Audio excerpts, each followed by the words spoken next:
So over here you can see that I got a bunch of objects, and what we can do is we can group and ungroup them. So right now what is happening is that if I were to click and drag this, you can see that they are moving individually. So I can group them out together and ungroup them as well. So to do that, I'm just going to click and drag this, and you can see that two of the objects are now selected. So I can right click on this, and then I can simply choose group, and now what happens is that these two objects are now grouped together. So I can resize and I can rotate them together, as you can see, and they will actually behave as a single object.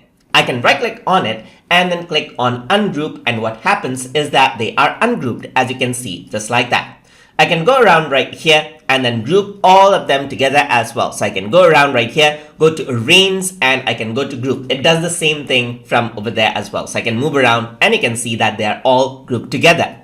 I can ungroup them out just like that. So let me just group it out. The shortcut for it is Ctrl-Alt-Z. So if you were to press that in, then it'll group out as well. Let me just click that, and I'm going to select all of these and then group that out as well. And you can see that now both of them are grouped out. So I can select all of them and ungroup them. You can see that I cannot group them further right here. But I can go around right here. There's no group option. I can ungroup them and I can group them all together to make them a single group again. And that is how grouping and ungrouping works inside of Google Slides.